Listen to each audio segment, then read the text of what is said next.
السلام علیکم ورحمۃ اللہ وبرکاتہ۔ بسم اللہ الرحمن الرحیم۔ الحمد للہ وکفا وسلام علی عبادہ الذین اصطفیٰ، اما بعد فاعوذ باللہ من الشیطان الرجیم۔ بسم اللہ الرحمن الرحیم۔ ان صلاتی ونسکی ومحیای ومماتی للہ رب العالمین۔ ناظرین، جیسا کہ آپ لوگوں کو معلوم ہے کہ 7 جون بروز سنیچر کو ہم سب عید الاضحیٰ کی نماز ادا کریں گے، اور اس کے بعد جو صاحب مالدار ہے ان پر قربانی واجب ہے، جن پر زکوٰۃ فرض ہے۔ میں قربانی کے مسائل پر 3-4 ویڈیو ڈال چکا ہوں۔ آج اہم ویڈیو ہے، اس لیے آپ سب سے گزارش ہے کہ ویڈیو مکمل دیکھیں۔ پہلی چیز تو یہ سمجھے کہ 9 ذی الحجہ یعنی 6 جون سے فجر کی نماز سے تکبیرات تشریق شروع ہو جائے گی، اور یہ 13 ذی الحجہ نماز عصر کے بعد ختم ہو جائے گی، یعنی نماز عصر کے بعد بھی یہ تکبیرات پڑھی جائے گی اور اس کے بعد ختم ہو جائے گی۔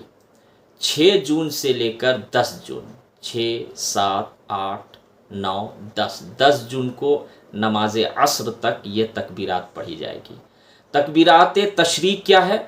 آپ حضرات اس کو یاد کر لیجئے، یہ واجب ہے۔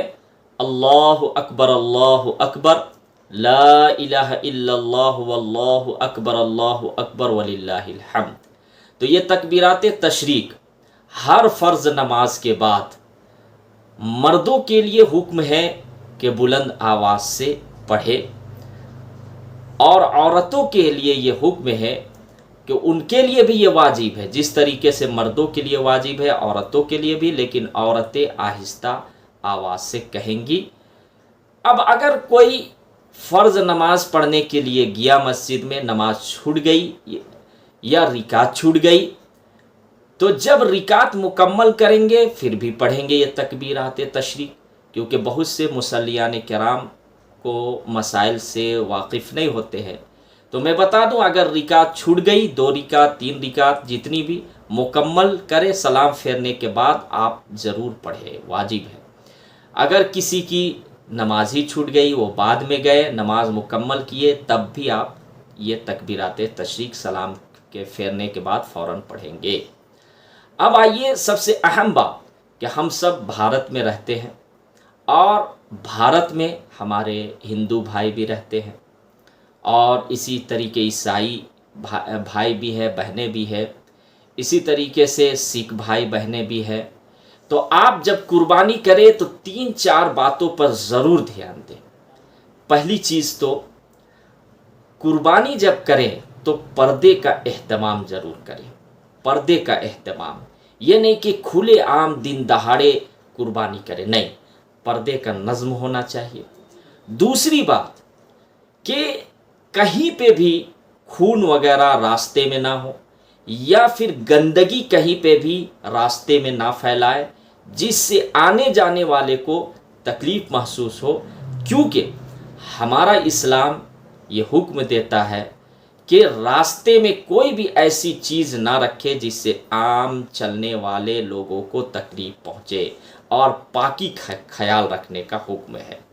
تیسری بات کہ قربانی کا جانور جب ذبح کرے تو اب کیونکہ کھال وغیرہ اٹھاتے نہیں ہیں مدارس میں، تو اگر نہیں کوئی اٹھا رہے ہوں تو اس کو اچھے طریقے سے جو ہے زمین میں دفن کر دے، اور اس طریقے سے نمک وغیرہ دے دے، خاص طور سے اس جگہ جہاں آس پاس میں غیر مسلم بھائی بھی ہوں، پورا خیال رکھے کہ جس سے بدبو وغیرہ نہ پھیلے اور تکلیف نہ ہو ہمارے غیر مسلم بھائیوں کا، اس لیے ان چیزوں کا خیال رکھے۔